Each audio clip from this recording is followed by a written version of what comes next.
What's up, folks? The Sportsbook Killa UFC 323. Don't miss it. They got a good fight card, too.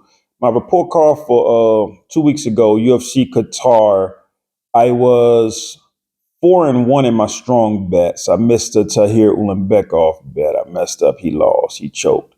So I was 4-1 on that. So I was 80% accurate. And on my strong prop bets, I was 7-3. So I was at 70%. Let's get to this fight card here. UFC 323.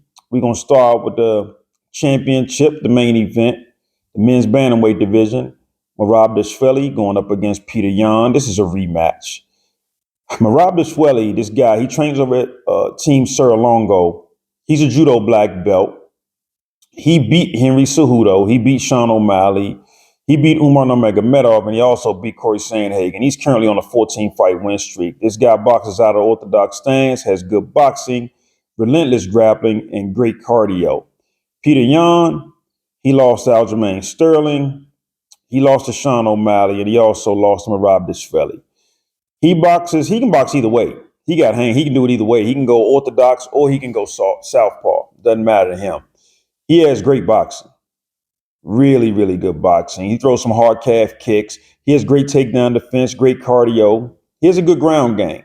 He did beat Corey Sandhagen and he beat Davison Figueiredo. Both of those fights he won by unanimous decision. In this particular fight with the rematch, I can see Petr Yan putting up a little better fight, but Merab appears to be getting better as his career goes on too. So I still don't see him beating Merab. I don't see him beating Merab. So I got to ride with Merab. 14-fight win streak. He been winning me money. I got to go with Merab on this one. I got to. So I think Merab with the relentless grappling and Merab's striking has even gotten better. So I'm going to go with Merab Dvalishvili to win this one. I'm also going to take the over 1.5 round prop, the over 2.5 round prop. I'm going to sprinkle something on over 3.5 round prop. And I'll even put a little something on the fight going the distance. Most Petr Yan fights go the distance. So I'm going to put a little something on the fight going the distance as well. Let's see who we got next. Next fight. We got the men's flyweight division. Alexandre Pantoja going up against Joshua Vaughn. Alexandre Pantoja, he trains over the American Top Team. He's a Brazilian Jiu-Jitsu black belt. He's a pressure fighter. He can fight out of either stance. He's currently on an 8-fight win streak. He has great takedowns, a great ground game. He beat Brandon Royval twice, and he also beat Brendan Moreno twice. Joshua Vaughn, he's looking good now. He's currently on a 5-fight win streak, boxes out of the orthodox stance. He has great boxing, fast hands. He's a hard puncher. He beat Brandon Royval as well, and he also beat Cody Durden. Those are his most notable wins. He has great cardio. He does. But the only thing we can't overlook, he did get knocked out by Charles Johnson in the 3rd round of their fight. And it looked like he was starting to come on and take control of that fight, and he got knocked out. And he has good takedown defense. Joshua Vaughn has pretty good takedown defense. In this fight, Pantoja with the relentless grappling has the edge. Now, Pantoja, when he gets in there, he gets hit a lot in the striking. And Joshua Vaughn is not the guy you want to keep getting hit. You want to get hit by. But I tell you what, with the constant grappling of Pantoja, I think Joshua Vaughn will break. I do. I think he'll break. This is a 5-round fight, and Pantoja just keeps shooting the takedowns, and Pantoja has all kinds of moves on the ground. I think the first round or two, it's going to be hard for Pantoja to get those takedowns because Josh Vaughn got good takedown defense. But I think as the fight progresses, he will be able to take down Joshua Vaughn. I do. I think Pantoja gets the takedowns, and I think even if he loses the first 2 rounds, he should be able to get those last 3 rounds. I do. And he may even be able to get a submission. But I think the relentless takedown attempts is going to be what kind of wears down Joshua Vaughn. Alexandre Pantoja has been fighting for so long. His record's 30-5. So he has almost double the experience Joshua Vaughn has. I got to go with Pantoja in this one. And I'm going to be taking the over 1.5 round prop, the over 2.5 round prop, and the over 3.5 round prop in this one. Next fight, we had the men's flyweight division. Brandon Moreno going up against Tatsuro Taira. Now, this is a tough fight to call here. Very tough. Brandon Moreno, he's a Brazilian Jiu-Jitsu black belt. He has great boxing, fast hands, great left jab, great ground game, great cardio. He lost to Pantoja by decision. I think it was a split decision too. And he lost to Brendan Royval by split decision. So he's giving these guys some work for sure. He beat Davison Figueiredo twice. He beat Steve Erceg, and he stopped Kai Kara France. So, he has some credible fighters on his resume, no question. Tatsuro Taira, he boxes out of the orthodox stance. He has okay boxing. He has great takedowns. He has a great ground game, good submissions. He has a strong chin. You can look at that in his fight with Brendan Royval. He has a strong chin. He can take a shot, and he has good cardio. This one, I know y'all hate this, but I got to go both ways. I take Tatsuro Taira money line to win. He's at minus 130. I think he can win with the grappling. If he gets a few takedowns, he can win. Brendan Moreno is not easy to take down, and he's certainly not easy to dominate on the ground. So I'm also going to take Brendan Moreno plus 3.5 spread. I think anything that goes down in this fight is going to be close. So I think either Brendan Moreno wins a close decision or Tatsuro Taira wins a close decision. I'm leaning more Taira. So I'm going to take Taira to win a close decision, 2-1. And like I said, I'll take Brendan Moreno plus 3.5 spread. And I also take the over 1.5 round prop, and I'm going to be taking the over 2.5 round prop in this one. Next fight. We got the men's bantamweight division. Henry Cejudo going up against Payton Talbott. I know y'all probably still mad at Payton Talbott for the way he lost to Honey Barcelos, lost a lot of people's money, and I'm with you, I understand. Henry Cejudo, former Olympic gold medalist in freestyle wrestling. He can box either way, orthodox or southpaw. He's a hard puncher. He's currently on a 3-fight losing streak, though. He does have good boxing. He does have good wrestling. And his boxing's okay. His boxing's okay. But his wrestling is good. But you don't really get to see his wrestling in his fights because he's usually so small in there against these guys that they kind of drown out his wrestling because it's hard for him to dominate these guys on the ground, and it's hard for him to get the takedowns. But Henry Cejudo throws some hard calf kicks. He did lose to Song Yadong. He lost to Merab Dvalishvili, and he lost to Aljamain Sterling. Those aren't anything to be sad. I mean, those are tough fighters, elite fighters that he lost to. So I got to give him his props. And he fought those guys really well. Payton Talbott, he has KO power. He boxes mostly out of the orthodox stance, has a good left jab, has good boxing. He's a hard, versatile striker for sure. And like I said, he lost to Honey Barcelos, and that made a lot of people mad because he couldn't handle the ground game of Honey Barcelos. But in his last fight, he looked good. He looked like he corrected a lot of those grappling mistakes. He's been getting some serious wrestling work in. And he did beat Cameron Simon. He beat him by TKO, and he beat Felipe Lima by unanimous decision. And he looked good. He looked like he's improved his grappling by leaps and bounds. So I'm going to make Payton Talbott a strong pick because he's 5'10". Cejudo's 5'4". Cejudo has a 64-inch reach. Payton Talbott has a 70.5-inch reach. I think Payton Talbott wins the striking. All he has to do is stop the takedowns, and he beats Cejudo. It's not going to be an easy task, but I think he can beat Cejudo. And I'm going to take the over 1.5 round prop and over 2.5 round prop. I mean, Cejudo's 38 years old, fighting a 27-year-old. Yeah, I got to go with Payton Talbott in this one, y'all. And like I say, and take those overs. Next fight, we had the men's light heavyweight division. Blachowicz going up against Bogdan Guskov. This should be a pretty good fight. Blachowicz, he's Brazilian jiu-jitsu black belt, boxes out of orthodox stance. He has good boxing, throws some hard calf kicks, has good takedown defense. He lost a unanimous decision to what's my guy name? Carlos Alberg. Carlos Alberg can hit. He lost a unanimous decision to him. He lost a split decision to Alex Bahia. And he fought Magomed Ankalaev to a draw. So those are top fighters in the division. And this guy hanging with him like that. And keep in mind, Blachowicz is 42 years old. And he has great cardio. Bogdan Guskov, he's a Brazilian jiu-jitsu brown belt, boxes out of orthodox stance. He has KO power. He has a strong chin. He has a weak ground game. You can see that in his fight with Ryan Spahn.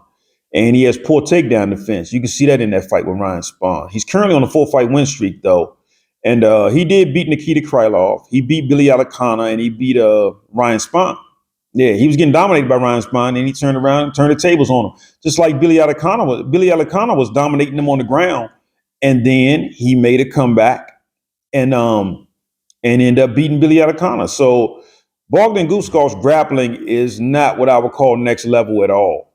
And against Juan Blachowicz, that could be a problem, especially if Blachowicz decides to pin him down and just lay on top of him for a while and dominate him on the ground. So I'll be taking Juan Blachowicz in this one. And I'm going to also put something on the over 1.5 round prop in this fight right here. Next fight. Let's see who we got coming up next. We got the men's lightweight division. My dude, Grant Dawson.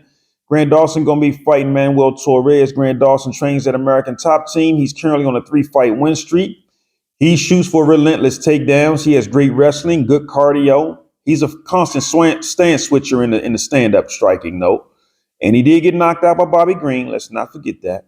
Manuel Torres, he boxes out of the southpaw stance. He has good boxing, serious KO power. He's a versatile striker. He has a good ground game, too. He submitted Chris Duncan, and he knocked out Drew Dober. But he was knocked out recently by Ignacio Bahamondes. So that's what's going on with him. It's a tough one. If Manuel Torres lands first, the wrestling won't matter. He'll knock out Grant Dawson. I got to go Grant Dawson, though. I got to take a shot because if Grant Dawson grabs a hold of Manuel Torres more than likely isn't getting loose, and he may even get submitted. So I got to go with Grant Dawson in this one. I like his grappling. I definitely like his grappling. And I'll be taking the over 1.5 round prop to go with that. Next fight. We got the men's lightweight division. Terrance McKinney going up against Chris Duncan. Terrance McKinney is a Brazilian Jiu-Jitsu purple belt, former D2 wrestler. He starts really fast in his fights, really fast. He is a good wrestler. He can box southpaw, orthodox. You can see that in his fight against what's the guy he fought, Hadzovic. Yeah, he switched up a lot in that fight. He has a good ground game. I'll give him that for the first round. He recently beat Vyashishov. He beat Slava Claus by submission, and he beat Damir Hadzovic. So, he's kind of gaining some momentum. Chris Duncan, he trains over at American Top Team. He's a Brazilian Jiu-Jitsu brown belt. He boxes out of the orthodox stance. He throws some hard head and calf kicks. He has good boxing, a strong chin, hard right hand. He did beat Matthias Rumbeski, and he also beat Jordan Vucinic by submission. And he choked out Balaji Oki. So, and he had good cardio. In this fight here, Terrance McKinney going to be live in the first round as he always is. But I got to go with Chris Duncan. Because if Chris Duncan survives the first round, Terrance McKinney in trouble. So I'll go with Chris Duncan right now. He's minus 170, meaning basically more than a 1.5 to 1 favorite. I'll take my chances on him. And I'm going to also take the under 2.5 round prop. Because like I said, if McKinney don't get it done in the first round, he usually gets done in the second or third round, if he makes it to the third round. So Chris Duncan will be my pick for that one. And like I said, an under 2.5 round prop. I like that in this fight right here. Next fight, we got the women's flyweight division. Maycee Barber going up against Karine Silva.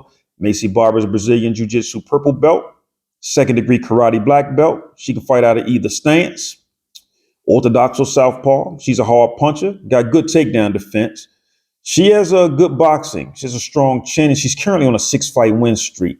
Karine Silva, she can box out of either stance as well. She's a Brazilian Jiu-Jitsu black belt. She has good boxing. Her takedowns are weak, but she does have a good ground game. She has poor cardio, and she has weak takedown defense. If she starts getting tired, she starts getting taken down, and she forgets all her jiu-jitsu. So in this one, I like Maycee Barber. Maycee Barber's had some corrective surgery, had a bunion fixed on her foot. She gonna be ready. I think she's gonna be ready. I hope it healed properly. I hope everything healed properly. And Maycee Barber, I just like the way she don't mind grinding out a tough fight. She'll grind out a tough fight and get that win. And I got to ride with Maycee because Karina, she quit on me a few times betting on her. She's quit on me, and I don't like that. So I got to go with Maycee Barber in that one. And I'm also going to take the over 1.5 round prop. I'm going to take the over 2.5 round prop. And I'm going to take the prop bet that the fight goes the distance. I definitely can see this fight going the distance. Next fight, we got the men's lightweight division. Nazim Sadykhov going up against Ziam. Sadykhov, he boxes out of the southpaw stance. He's a Serlongo fighter. He has KO power, strong chin. You saw that. Ismail Bonfim hit him clean quite a few times. He kicks hard. He kicked the daylights out of Ismail Bonfim as well. And he got a good ground game. You saw that when he fought Terrance McKinney. He has okay boxing, but he does get hit clean often. And he has good cardio. For Ziam, this guy throws one hard straight right. You saw him use that against Matt Frivola. He got a stiff left jab. He has good boxing. He's currently on a 5-fight win streak. He beat Mike Davis. He beat Matt Frivola, knocked out Matt Frivola too. And he's a Brazilian Jiu-Jitsu purple belt. So he can move on the ground pretty good. And he's a former French kickboxing champ. I think this is going to be a very, very close fight. I do. I see this fight being very close. So y'all know in close fights, I take both fighters usually, or I take the underdog. So in this one, I'm going to take Ziam money line. He's at minus 135. I'm also going to take Nazim Sadykhov plus 3.5 spread. I think Ziam, if he can keep the fight striking, he has an advantage here. If Sadykhov mixes up his wrestling and striking, total different ball game. But Sadykhov tends to stand up and strike a little longer than he should in a lot of his fights too. So Sadykhov plus 3.5 spread for Ziam money line, over 1.5 round prop and over 2.5 round prop. I see this fight going to a close decision. Next fight. We got the men's middleweight division. Marvin Vettori going up against Bruno Ferreira. Marvin Vettori, he boxes out of the southpaw stance. He has good boxing too. He's a hard puncher, strong chin. He's currently on a 3-fight losing streak. He lost to Jared Cannonier, he lost to Roman Dolidze, and he also lost to Brendan Allen. All of those by unanimous decision. This guy's like a decision magnet. Most of his fights go to decision lately. He trains over the American Top Team. He has good cardio, and he is a Brazilian Jiu-Jitsu brown belt. Bruno Ferreira, he's Brazilian Jiu-Jitsu black belt, Judo black belt. He switches stances quite often when he's in the striking mode. And he does have KO power, serious KO power. He has good boxing. He throws some hard kicks. He has a good ground game. He knocked out Gregory Robocop Rodriguez, and he also knocked out Dustin Stoltzfus. This is a tough one because Vettori has a hard head. That guy has a seriously strong chin. It's hard to knock this guy out. But I'm going to take my chances on Ferreira, not knocking him out, but I'm going to take my chances on Ferreira, Bruno Ferreira winning. Yeah, I'll take my chances on him winning, and I'm hoping he incorporates a few little grappling moves. Maybe he can get a takedown or two in there. And I'm going to take Ferreira, and I'm also going to take the over 1.5 round prop because Marvin Vettori is really difficult to finish. Next fight, we got the men's lightweight division. Edson Barbosa going up against Jalen Turner. Edson Barbosa boxes out of the orthodox stance. He's Brazilian Jiu-Jitsu brown belt, Taekwondo black belt. He's a hard, versatile striker. He's a hard, versatile kicker also. He has poor cardio, but he does have a strong chin. He flat out got beat up by Drakkar Klose and by Lerone Murphy. Jalen Turner, he's a Brazilian Jiu-Jitsu brown belt. He can fight out of either stance. He's a hard, versatile striker. He has KO power. He's lost 4 of his last 5 fights. He lost to Ignacio Bahamondes, which was a ridiculous submission. Bahamondes gets a submission off his back. Wow. Moicano beat him down on the ground and wherever else. He just beat up Jalen Turner and TKO'd him. Dan Hooker beat him. And I thought he definitely could have won that Dan Hooker fight. And he also lost to Matthias Gamrot. He did knock out Bobby Green, but, okay, whoop-de-doo. I'm going to take a chance on Jalen Turner, even though it don't look like he got the hunger anymore. I'm going to take a chance on Jalen Turner, and I'm going to take the over 1.5 round prop. I think Jalen Turner can beat a 39-year-old Edson Barbosa. If he can't, I'm done with him. But I think Jalen Turner he should have the advantage. He can be way taller, longer reach. He should be able to maybe knock Barbosa out in maybe about the 3rd round because Barbosa starts to gas midway through that 2nd round. And that's when he starts making mistakes. So I'll take Jalen Turner and see if he can pull off this win. And I also take the over 1.5 round prop in this one. Next fight. We got the men's light heavyweight division. Iwo Barnowski going up against Ibo Aslan. Barnowski, he's a hard puncher. Boxes out of orthodox stance.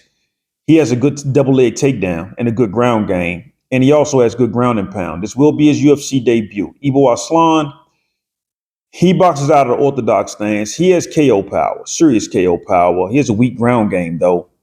And he recently lost to Ian Kutilaba and he lost to Billy Elikana. He has a strong chin. He throws a really hard looping overhand right. And he has decent cardio. I don't have an angle on this fight. I'm not even going to touch it, y'all. I'm not going to touch over under either. I don't know how this plays out. You got one guy in his UFC debut. I don't know how he's going to look in the UFC for his first time going up against Ivo Aslan. And I don't know which Ivo Aslan is going to show up. The weak one or the strong one. You know, you got one that can knock out almost anybody, and then you got one that can't fight worth anything. So I'll leave that fight alone. Good luck on your selection. Next fight. Men's middleweight division, Mansour Abdul-Malik going up against Antonio Tricoli. Abdul-Malik, this guy, he trains over at Extreme Couture. He fights mostly out of the orthodox stance. He has KO power. He has good wrestling. He has good ground and pound, good takedown defense. He tends to go southpaw whenever he wants to fire his head kick. Then he go right back to orthodox. He is a hard puncher, too. He swings hard. Antonio Tricoli, he's a Brazilian Jiu-Jitsu brown belt, ex-husband of Mackenzie Dern, and he currently has no UFC wins. He got choked out by Trayshawn Gore in the first round of their fight, and he got knocked out by Shara Bullet. So I can't rock with him. He getting beat up by pretty much everybody. He's a plus 650 underdog too. Mansour Abdul-Ali, he's a minus 1150 favorite. I'm going to take Mansour Abdul-Malik, but not the money line. I'll take the minus 3.5 spread. Maybe I can get that at minus 7 something. Who knows? Maybe. Yeah, I'll do the minus 3.5 spread, and I'll also take the under 2.5 round prop if that's a decent money line. I haven't seen the money lines for that yet, but Abdul-Malik should destroy Tricoli, and he should do it in under 2.5 rounds for that one. Next fight. Men's featherweight division, and it's going to be, I think this fight probably starts the card off. It's going to be good. Muhammad Naimov going up against Myron Santos. Muhammad Naimov boxes out of the orthodox stance, throws hard kicks. He'll switch southpaw for certain kicks, then go right back to orthodox. He has good boxing, good takedown defense. He's a hard puncher. He has good takedowns and a great ground, well, I'll say a good ground game. Myron Santos trains over at Extreme Couture. He's a Brazilian Jiu-Jitsu brown belt, boxes out of the orthodox stance. He's a hard, versatile striker with hard calf kicks, fast hands. He has KO power in his hands. And he did beat Sadiq Youssef. He beat Francis Marshall, which I thought Marshall won that one. And he knocked out Khan Ofli. And Santos has a really strong left jab, too. I got to mention that. This fight going to be close, I feel. I got a feeling this fight going to be close. I do. Myron Santos' money line is minus 258. I'll take that because I like his striking. Muhammad Naimov plus 3.5 spread. I'll take that too. Because Naimov is a plus 210 underdog. So that plus 3.5 spread is probably going to pay decent. So I got to go with that when the money line comes out. So I got both of them. Myron Santos' money line, Muhammad Naimov plus 3.5 spread. I think Santos hopefully wins the fight 2 rounds to 1. That's what I think. I think it's going to be close, though. Both of these guys are good. And I'm also going to sprinkle something at over 1.5 round prop. Definitely sprinkle something on the over 1.5 round prop. So that's the whole fight card, y'all. We've been hitting pretty good these last few weeks, really strong. So the only thing I can tell you is write down your parlays. I know I keep sounding like a broken record, but that makes a major difference. You don't have the same person in your parlay too many times. You get to the cage or you get to the window, you get to the computer, whatever you're making your bet on is already set up. You already know the odds and everything. So all you got to do is run that parlay. And if you got it written down, you can check it off as the fights go on so you see where you at for the night. You know what you're winning. I like to mix one UFC bet with a college football pick and an NFL pick. I mix them like that if I do a 3-pick parlay. If I do a 2-pick parlay, I take an NFL bet and a UFC bet. Or I take a UFC bet and a college football bet. I mix them up like that, and I hit pretty consistent. So I'm just passing that on to y'all. I know y'all like them 7 and 8 leg parlays. Good luck with it, but I like to try to win as consistent as possible. I hate those oh, I just missed by one. I keep hearing those stories all the time. I don't know why people want to tell me those because I hate hearing them.